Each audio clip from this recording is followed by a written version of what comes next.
नमस्कार दोस्तों, मैं प्रीतम कुमार यादव आप सभी के बीच में प्रीतम सिंह यूट्यूब चैनल पर। दोस्तों आज का हमारा जो टॉपिक रहेगा वो है साइंस में ब्लड यानी रक्त। आपका जो साइंस से रिलेटेड जो भी आपके एग्जाम में सवाल आते हैं तो उनमें एक सवाल या तो ब्लड से या ब्लड ग्रुप से आता है। तो दोस्तों अब हम बात करते हैं ब्लड की कि हमारे शरीर में ब्लड क्या होता है।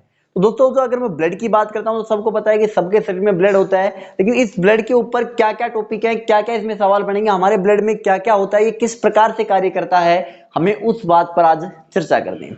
तो आज का हमारा टॉपिक रहेगा ब्लड यानी रक्त। तो दोस्तों सबसे पहले मैं ब्लड की बात करता हूं कि जो ब्लड है वो हमारे शरीर में कार्य क्या करता है।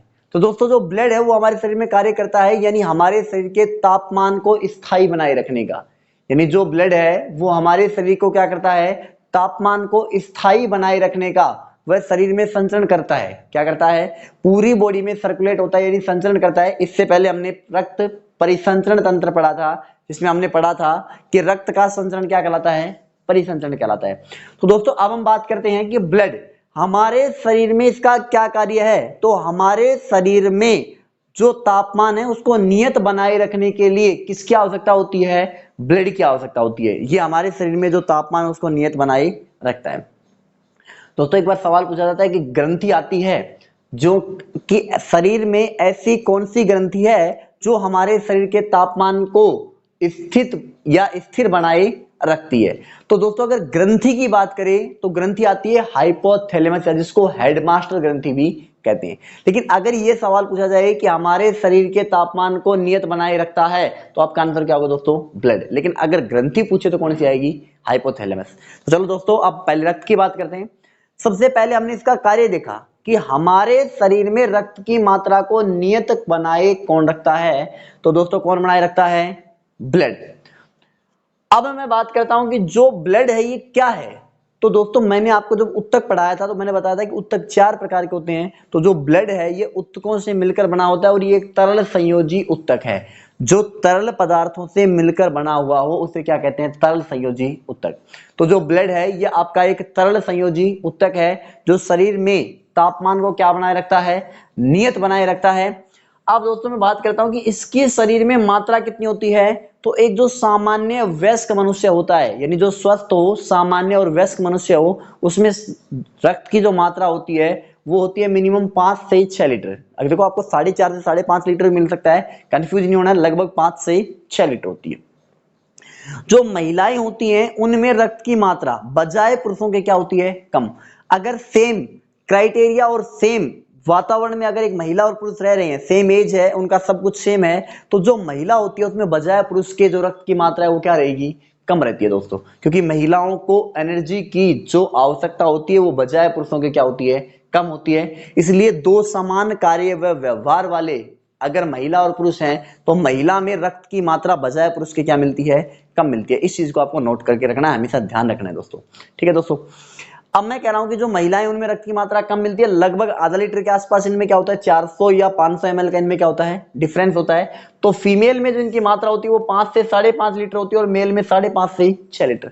एक बार आपके एसएससी सीजीएल में सवाल पूछा गया था कि एक सामान्य वयस्क मनुष्य में रक्त की मात्रा कितनी होती है। तो दोस्तों वहां जो आपका आंसर था वहां ऑप्शन में थे 5 लीटर, 5.5 लीटर, 6 लीटर, इस प्रकार से ऑप्शन थे।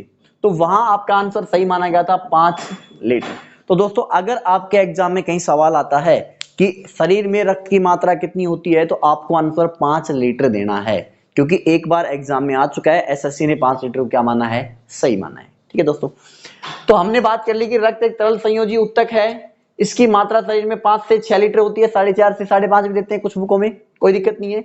फीमेल में मेल की अपेक्षा रक्त की मात्रा क्या होती है, कम होती है। यह शरीर में रक्त जो तापमान है उसको स्थिर बनाए रखने का क्या करता है, कार्य करता है। अगर मैं वेट की बात करूं, जो ब्लड है वो आपके टोटल बॉडी के वेट का 7% होता है।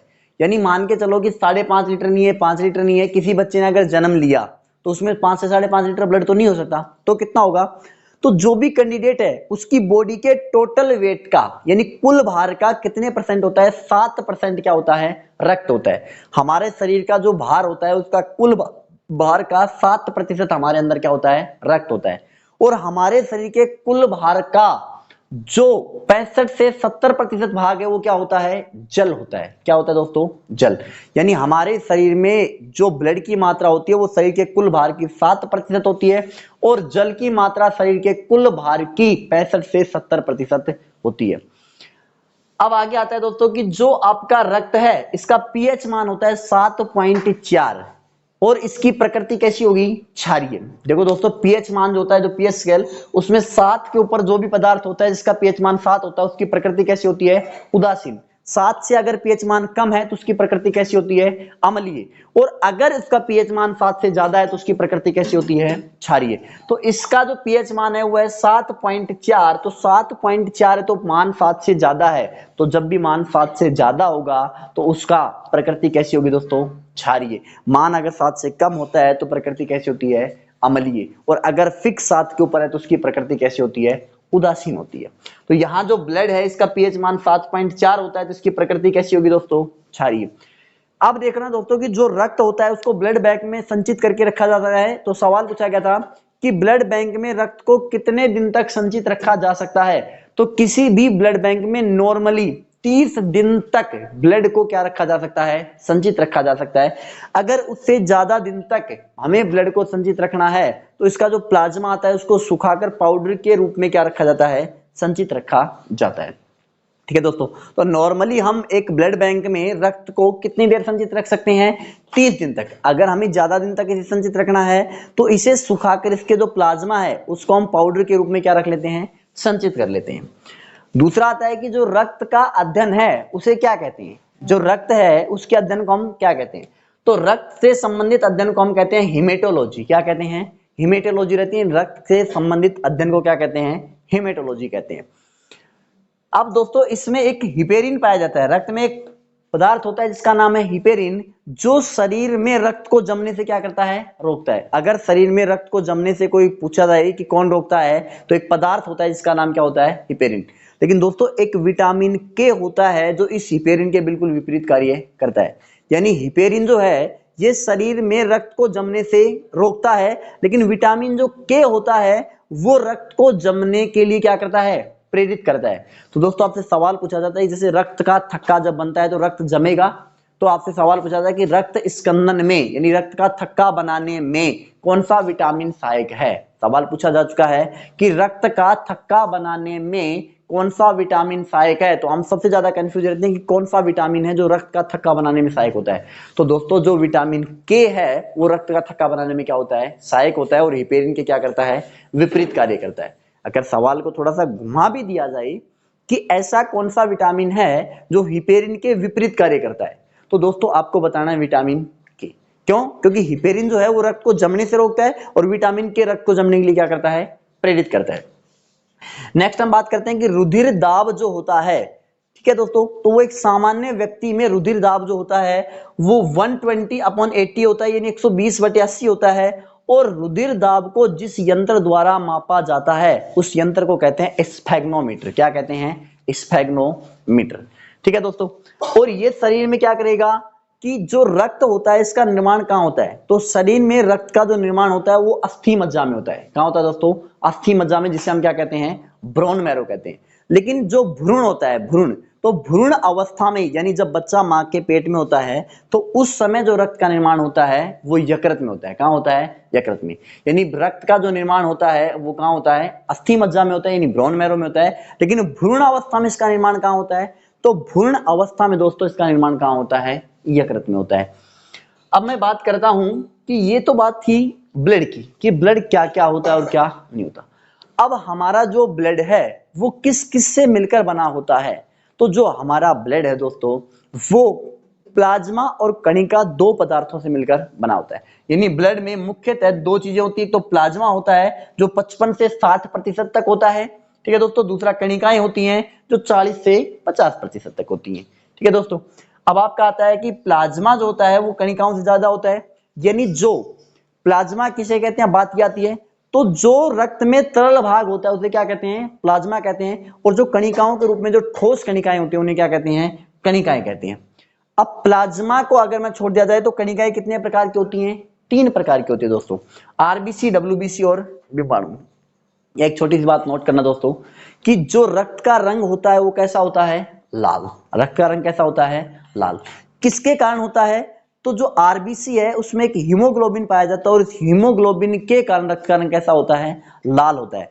लेकिन अगर मैं बात करूं तिलचट्टे की, तो तिलचट्टे में रक्त का जो रंग है वो कैसा होता है, सफेद होता है। कैसा होता है, सफेद होता है, क्योंकि उसमें आरबीसी क्या होती है, एब्सेंट होती है। क्या होती है, एब्सेंट होती है। तो अगर आपसे पूछा जाए कि रक्त का रंग कैसा होता है, लाल, लेकिन तिलचट्टे में रक्त का रंग कैसा होता है, सफेद होता है। क्यों होता है, क्योंकि तिलचट्टे में आरबीसी क्या होती हैं, एब्सेंट होती हैं, और रक्त का लाल रंग भी आरबीसी में पाए जाने वाले हीमोग्लोबिन के कारण लाल होता है। तो हम बात कर रहे हैं प्लाज्मा की और कणिकाओं की। तो कणिकाएं कितने प्रकार की होती हैं, 3 प्रकार की, आरबीसी, डब्ल्यूबीसी और बिम्बाणु। तो हम सबसे पहले ब्लड में बात करते हैं दोस्तों प्लाज्मा की। किसकी बात करते हैं, प्लाज्मा की। तो प्लाज्मा क्या होता है, तो मैंने बताया कि रक्त में जो तरल पदार्थ होता है उसे क्या कहते हैं, प्लाज्मा कहते हैं। अब बात आती है कि प्लाज्मा का कार्य क्या होता है। प्लाज्मा का कार्य क्या होता है, what is work of plasma. अब प्लाज्मा का जो कार्य होता है वो होता है दोस्तों कि कणिकाओं का क्या करना, स्थानांतरण करना। यानी कणिकाओं को एक स्थान से दूसरे स्थान तक लाने व ले जाने का कार्य कौन करती हैं, प्लाज्मा करती है। यानी कणिकाओं को एक स्थान से दूसरे स्थान तक ले जाने का कार्य कौन करेंगी, कणिकाएं। यानी कणिकाओं का परिवहन कौन करता है, तो दोस्तों प्लाज्मा करता है। अब बात आती है दोस्तों कि जो ब्लड होता है उसका रंग कैसा होता है, लाल, लेकिन प्लाज्मा का रंग कैसा होता है, हल्का पीला। जो प्लाज्मा होता है उसका रंग कैसा होता है दोस्तों, हल्का पीला होता है। और इस प्लाज्मा का रंग हल्का पीला किसके कारण होता है, तो आपका जो प्लाज्मा है इसके अंदर एक वर्णक पाया जाता है जो पीले रंग को प्रेरित करता है, और उस वर्णक का नाम है बिलिरुबिन। क्या नाम है, बिलिरुबिन, जो पीले रंग को क्या करता है, प्रेरित करता है। और इस बिलिरुबिन नामक वर्णक के कारण प्लाज्मा का रंग कैसा होता है, हल्का पीला होता है, जबकि रक्त का रंग कैसा होता है, लाल। और लाल रंग प्रभावी होता है, इसलिए हमें रक्त का रंग कैसा दिखाई देता है दोस्तों, लाल दिखाई देता है, जबकि पीला रंग अप्रभावी होता है, इसलिए हमें यह दिखाई नहीं देता। अगर आपसे सवाल पूछ लिया जाए, देखो सवाल किस प्रकार जाता है इसमें, अगर ब्लड से आरबीसी को निकाल दिया जाए तो दोस्तों रक्त का रंग लाल किसके कारण होता है, आरबीसी के कारण होता है, राइट। अगर ब्लड से आरबीसी को निकाल दिया जाए तो रक्त का रंग कैसा होगा, तो हमारा आंसर होगा या तो सफेद होगा या काला। लेकिन नहीं दोस्तों, रक्त का रंग कैसा हो जाएगा, पीला, क्योंकि उसके बाद जो अप्रभावी बिलिरुबिन था वो क्या हो जाएगा, प्रभावी हो जाएगा, और रक्त का रंग कैसा कर देगा, पीला। तो जो प्लाज्मा है उसका रंग कैसा होता है, हल्का पीला होता है। किसके कारण होता है, तो बिलिरुबिन नामक वर्णक के कारण होता है, ठीक है दोस्तों। और इसका जो कार्य है प्लाज्मा का प्रमुख कार्य है कणिकाओं का स्थानांतरण करना। तो ये कणिकाओं का स्थानांतरण करते हैं और इसका रंग कैसा होता है, हल्का पीला होता है। और जो प्लाज्मा होती है इसमें 90 से 91% तक जल पाया जाता है, 6% प्रोटीन पाई जाती हैं और लगभग 3% खनिज लवण आदि पाए जाते हैं। तो मैं कह सकता हूं कि इसमें 90 से 91% क्या पाया जाता है, जल, और बाकी जो 8 से 10% बचती हैं वो क्या पाई जाती हैं दोस्तों, ठोस पदार्थ, जैसे कि प्रोटीन है या खनिज लवण आदि पाए जाते हैं। उनसे मिलकर क्या बना होता है, प्लाज्मा बना होता है। इसका पीला रंग बिलिरुबिन के कारण होता है। और जो प्लाज्मा होता है इसमें बहुत से प्लाज्मा प्रोटीन पाए जाते हैं, लेकिन अगर मैं प्रमुख प्लाज्मा प्रोटीनों की बात करूं तो वो 2 होते हैं, एक फाइब्रिनोजन और एक प्रोथ्रम्बिन। अब ये प्रमुख क्यों है दोस्तों, बात ये आती है। तो जो फाइब्रिनोजन और प्रोथ्रम्बिन जो प्लाज्मा प्रोटीन हैं, इन प्लाज्मा प्रोटीनों से क्या होता है, रक्त स्कंदन होता है। यानी रक्त का थक्का बनाने में कौन से प्लाज्मा प्रोटीन सहायक होते हैं, तो फाइब्रिनोजन व प्रोथ्रम्बिन 2 ऐसे प्लाज्मा प्रोटीन हैं जो रक्त का थक्का बनाने में यानी रक्त स्कंदन में क्या होते हैं, सहायक होते हैं। और दोस्तों इन प्लाज्मा प्रोटीनों का जो निर्माण होता है वो कहां होता है, यकृत में होता है। प्लाज्मा प्रोटीनों का निर्माण कहां होता है, यकृत में होता है। अगर इन प्लाज्मा प्रोटीनों में कमी आ जाती है किसी भी कारण से, अगर इन प्लाज्मा प्रोटीनों में क्या आ जाती है, कमी आ जाती है, तो जो आपका प्रासरणी दाब है शरीर का वो क्या हो जाएगा, घट जाता है। अगर प्लाज्मा प्रोटीनों की संख्या में कमी आ जाती है किसी कारण से, तो आपका जो प्रासरणी दाब है शरीर का वो क्या हो जाएगा, घट जाएगा। और प्रासरणी दाब घटने के कारण जो आपके उत्तक हैं उनमें क्या जमा हो जाएगा, पानी जमा हो जाता है दोस्तों। उत्तकों में क्या इकट्ठा हो जाता है, पानी इकट्ठा हो जाएगा। और इसी रोग को सामान्य भाषा में कहते हैं खून का पानी होना, जिसमें व्यक्ति के हाथ पैर क्या हो जाते हैं, फूल जाते हैं। अगर प्लाज्मा प्रोटीनों में कमी होती है तो आपके जो ऊतक हैं उनमें क्या जमा हो जाता है, जल जमा हो जाता है, और उस जल के जमा होने के कारण व्यक्ति के हाथ पैर फूल जाते हैं, जिसे सामान्य भाषा में खून का पानी कहा जाता है। नेक्स्ट आता है दोस्तों कि ये जो आपका प्लाज्मा है, ठीक है, इसमें O2 व CO2 यानी ऑक्सीजन व कार्बन डाइऑक्सीजन जो होती हैं वो दोनों घुली हुई अवस्था में पाई जाती है। जो प्लाज्मा है उसमें कार्बन डाइऑक्साइड और ऑक्सीजन दोनों यानी O2 व CO2 घुली हुई अवस्था में पाई जाती हैं। और देखना कि दोस्तों कि जब यकृत जो है वो इस प्लाज्मा से यानी ब्लड से क्या ग्रहण करता है, बिलिरुबिन ग्रहण करता है। अगर किसी कारणवश यकृत में यानी जो यकृत में पित्ताशय होता है जो बिलिरुबिन ग्रहण करता है, अगर इस यकृत में किसी कारणवश बिलिरुबिन लेना बंद कर दिया तो बिलिरुबिन की जो मात्रा है वो शरीर में क्या हो जाएगी, बढ़ जाएगी। और जब शरीर में बिलिरुबिन की मात्रा बढ़ जाएगी तो शरीर का रंग कैसा पड़ जाएगा, पीला पड़ जाएगा। और इस रोग को क्या कहते हैं दोस्तों, पीलिया रोग कहते हैं। जब यकृत में अवरोध के कारण यकृत ने ब्लड से बिलिरुबिन लेना बंद कर दिया तो इस बिलिरुबिन की मात्रा शरीर में बढ़ जाती है, और इस बढ़ी हुई बिलिरुबिन की मात्रा के कारण शरीर का रंग कैसा पड़ जाता है, पीला पड़ जाता है। और इसी रोग को कौन सा रोग कहते हैं, पीलिया रोग कहते हैं दोस्तों। कौन सा रोग कहते हैं, पीलिया रोग कहते हैं। तो ये था हमारा ब्लड। अब हम बात करते हैं आरबीसी व डब्ल्यूबीसी की।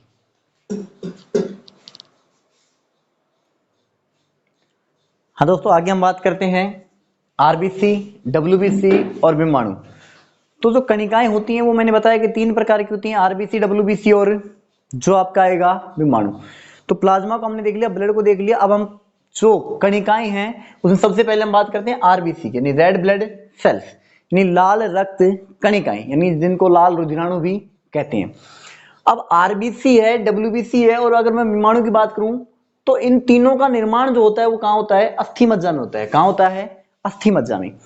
और अगर मैं इनकी बात करूं कि भ्रूणावस्था में इनका निर्माण कहां होता है, तो भ्रूणावस्था में इन सभी का निर्माण कहां होता है, यकृत में होता है दोस्तों।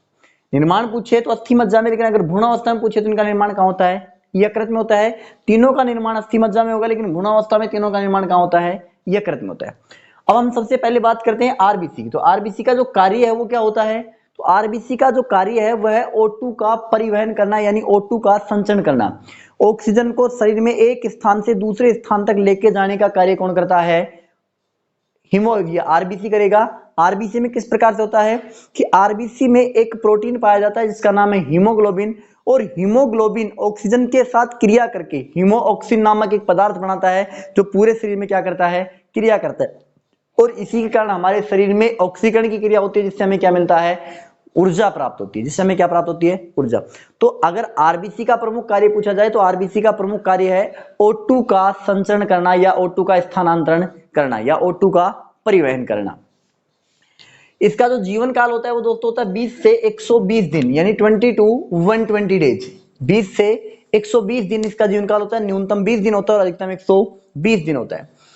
इन्हें रासायनिक भाषा में इरिथ्रोसाइट्स भी कहा जाता है। इन्हें रासायनिक भाषा में क्या जाता है, इरिथ्रोसाइट्स भी कहा जाता है। इनमें जो केंद्रक होता है वो अनुपस्थित होता है। जो आरबीसी होती है उनमें केंद्रक क्या होता है, अनुपस्थित होता है। लेकिन ऊंट व लामा 2 ऐसे अपवाद हैं जिनके आरबीसी में केंद्रक पाया जाता है। देखो, जो आरबीसी होता है उनमें केंद्रक क्या होता है, एब्सेंट होता है, अनुपस्थित होता है। लेकिन ऊंट व लामा 2 अपवाद है जिनमें आरबीसी में क्या पाया जाता है, केंद्रक पाया जाता है। उसके बाद जो आरबीसी है इसमें हीमोग्लोबिन पाया जाता है, और इस हीमोग्लोबिन प्रोटीन के कारण ही रक्त का रंग कैसा होता है, लाल होता है। जो आरबीसी है इसमें हीमोग्लोबिन नामक प्रोटीन पाया जाता है, और इस हीमोग्लोबिन प्रोटीन के कारण रक्त का रंग कैसा होता है, लाल।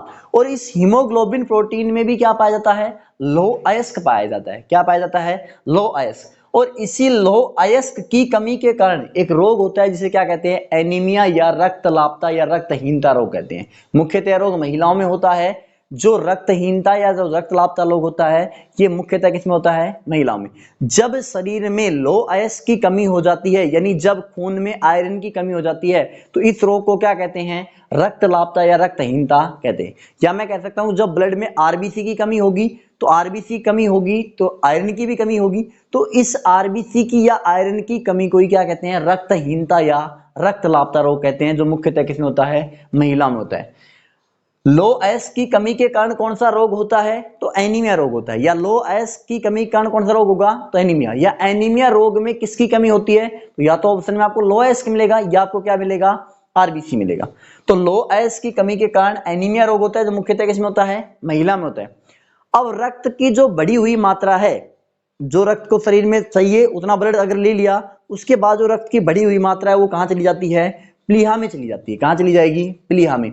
और इसलिए इस प्लीहा में आरबीसी का कहा जाता है कि मृत्यु कहां होती है? प्लीहा में होती है। इसीलिए इस प्लीहा को आरबीसी का क्या कहा जाता है? कब्रिस्तान कहा जाता है। इस प्लीहा को आरबीसी का क्या कहा जाता है? कब्रिस्तान कहा जाता है। और जो अगर मैं इनकी संख्या की बात करूं तो इनकी संख्या जो पुरुषों में होती है वो 50 से 55 लाख प्रति घन मीटर होती है, घन मिलीमीटर होती है, और महिलाओं में 45 से 50 लाख प्रति घन मिलीमीटर होती है। तो ये तो बात थी किसकी? आरबीसी की। अब मैं बात करता हूं आपके डब्ल्यूबीसी की। तो डब्ल्यूबीसी का हमें पता है निर्माण कहां होगा? अस्थि मज्जा में, भ्रूणावस्था में कहां होगा? यकृत में होगा। इसका जो प्रमुख कार्य है वह रोग प्रतिरोधक क्षमता को बढ़ाना या रोगाणुओं से लड़ने का कार्य जो करता है वो कौन करता है? हमारा डब्ल्यूबीसी करता है। 2 से 4 दिन इसका क्या होता है? जीवन काल होता है। मैक्सिमम 3 से 5 दिन भी मिल सकता है, इतना ज्यादा इफेक्ट नहीं करता। 2 से 4 दिन का क्या होता है? जीवन काल होता है। इन्हें रासायनिक भाषा में ल्यूकोसाइट्स भी कहा जाता है। ये जो डब्ल्यूबीसी होती है ये आकार में आरबीसी से क्या होती हैं? बड़ी होती हैं। जो डब्ल्यूबीसी होती हैं वो आकार में आरबीसी से क्या होती हैं? बड़ी होती हैं। इसलिए आरबीसी और डब्ल्यूबीसी का जो अनुपात है वो शरीर में 600:1 होता है। इसलिए आरबीसी और डब्ल्यूबीसी का जो अनुपात है वो शरीर में कितना होता है? 600:1 होता है। जो आरबीसी का आकार में ये क्या होंगी? बड़ी होंगी, मैंने बताया। इसीलिए आरबीसी और डब्ल्यूबीसी का अनुपात जो है वो 600 कितना होगा? 1 होगा। अगर इसको थोड़ा चेंज कर दिया जाए कि डब्ल्यूबीसी अनुपात आरबीसी कितना होगा, तो दोस्तों इसको चेंज कर लेना कि 1:600, क्योंकि जब आरबीसी होती है वो संख्या में ज्यादा होंगी और डब्ल्यूबीसी जो है वो संख्या में कम होंगी। इसलिए आरबीसी का अनुपात ज्यादा होगा और डब्ल्यूबीसी का अनुपात क्या होगा? कम। अब आरबीसी का अनुपात ज्यादा क्यों होता है? क्योंकि जो चीज छोटी होगी तो उसका अनुपात क्या आ जाएगा? ज्यादा आ जाएगा, एरिया कम घेरी। इसलिए आरबीसी और डब्ल्यूबीसी का अनुपात होता है 600:1। अगर डब्ल्यूबीसी अनुपात आरबीसी पूछा जाए तो क्या आ जाएगा? 1:600। जो आरबीसी से ये आकार में क्या होती है? डब्ल्यूबीसी बड़ी होती हैं। इनमें केंद्रक प्रेजेंट होता है, यानी जो आपकी डब्ल्यूबीसी है इनमें केंद्रक क्या होता है? उपस्थित होता है, जबकि आरबीसी में केंद्रक क्या होता है? अनुपस्थित होता है। लेकिन डब्ल्यूबीसी में केंद्रक क्या पाया जाता है? उपस्थित होता है, यानी पाया जाता है। इसमें जो सबसे बड़ी डब्ल्यूबीसी और सबसे छोटी, अगर मैं डब्ल्यूबीसी की बात करूं तो जो सबसे छोटी डब्ल्यूबीसी होती है, जो सबसे छोटी डब्ल्यूबीसी है उसे नाम दिया गया है लिम्फोसाइट। क्या नाम दिया गया है? लिम्फोसाइट। ये आपके सीजीएल में सवाल पूछा गया है कि सबसे बड़ी डब्ल्यूबीसी कौन सी है, तो आपका आंसर क्या था? मोनोसाइट, और लिम्फोसाइट सबसे छोटी है। तो अगर आपसे पूछा जाए कि सबसे छोटी डब्ल्यूबीसी कौन सी है तो आपका आंसर होना चाहिए लिम्फोसाइट। और अगर ये पूछा जाए कि सबसे बड़ी डब्ल्यूबीसी कौन सी है तो आपका आंसर होना चाहिए मोनोसाइट। याद तक ध्यान रहेगा दोस्तों। सबसे बड़ी अगर पूछे डब्ल्यूबीसी तो मोनोसाइट है, सबसे छोटी पूछे तो लिम्फोसाइट है। जब व्यक्ति रोगग्रस्त होता है तो अब डब्ल्यूबीसी की संख्या बढ़ जाती है, घट जाती है? तो हमारा आंसर होता है कि जब व्यक्ति रोगग्रस्त होगा तो इनकी संख्या घटनी चाहिए, क्योंकि रोगाणु से लड़ने का कार्य करते हैं। और जब इनकी संख्या घटेगी तभी तो रोगाणु प्रवेश करेगा। नहीं दोस्तों, जब व्यक्ति रोगग्रस्त होगा तो डब्ल्यूबीसी की संख्या क्या हो जाती है? बढ़ जाती है। एक रोगग्रस्त व्यक्ति में डब्ल्यूबीसी की संख्या क्या हो जाती है? बढ़ जाती है। क्यों बढ़ जाती है? अब वो समझिए। मान के चलिए कि हमारे शरीर में 500 डब्ल्यूबीसी है। हमारा एक स्वस्थ शरीर है, उसमें 500 डब्ल्यूबीसी है। अब जैसे ही कोई रोगाणु हमारे शरीर में प्रवेश करता है तो उससे लड़ने के लिए हमें डब्ल्यूबीसी की संख्या अधिक चाहिए, क्योंकि जितने 500 है उतनी तो हैं, उसके बाद तो रोगाणु ने प्रवेश किया है। लेकिन उनको शरीर से बाहर निकालने के लिए हमें डब्ल्यूबीसी की संख्या क्या करनी पड़ेगी? बढ़ानी पड़ेगी। क्या करनी पड़ेगी? बढ़ानी पड़ेगी। तो एक रोगग्रस्त व्यक्ति में डब्ल्यूबीसी की संख्या क्या हो जाती है? बढ़ जाती है।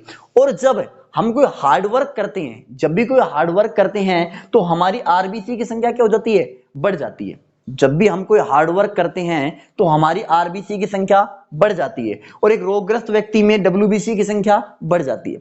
जब हम सोते हैं तो आरबीसी की संख्या घट जाती है।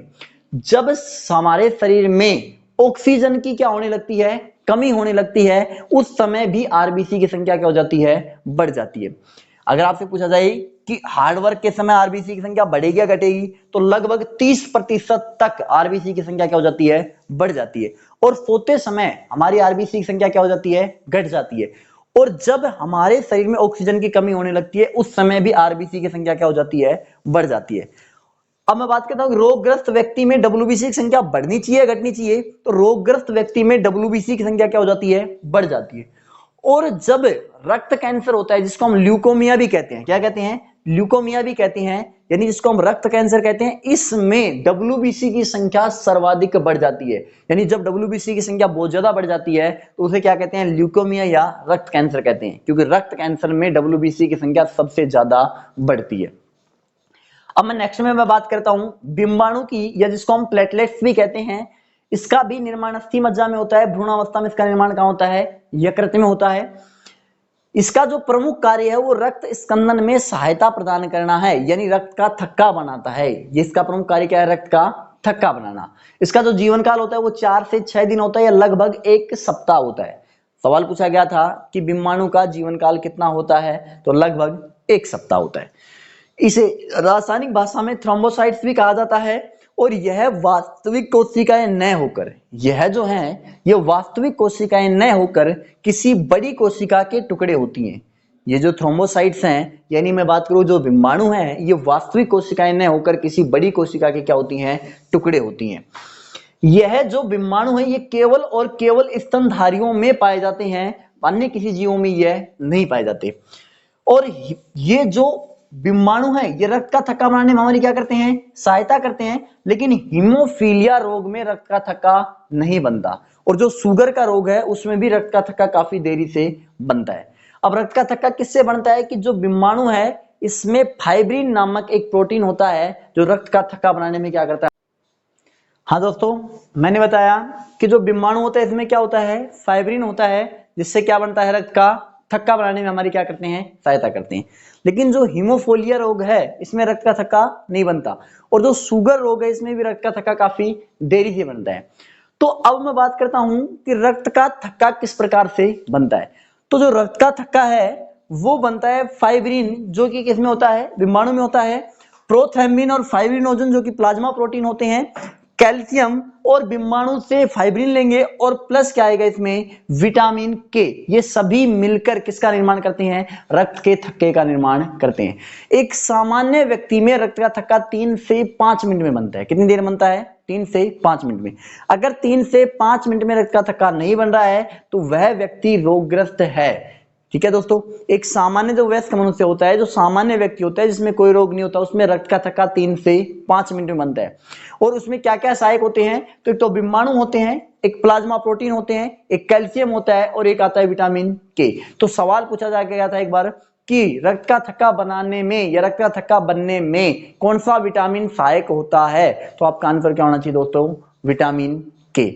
तो इसी प्रकार हमारे साथ जुड़े रहने के लिए, अगर आप किसी भी गवर्नमेंट जॉब की तैयारी कर रहे हैं और अगर आपको 100% सफलता पानी है, तो अगर आपको कोई प्रॉब्लम आती है तो हमारे आप नीचे कमेंट बॉक्स में हमें बता सकते हैं, या जो नीचे नंबर दिए गए हैं आप उन पर भी आप अपनी प्रॉब्लम बता सकते हैं, जिससे हम आपकी हेल्प कर सकें। इसी प्रकार हमारे साथ जुड़े रहने के लिए हमारे channel Pritam Singh YouTube channel को सब्सक्राइब करें, अपने दोस्तों के साथ शेयर करें और लाइक करें, और बेल आइकन जरूर दबाएं, जिससे आपको नई वीडियो का नोटिफिकेशन मिल सके। Best of luck, thanks.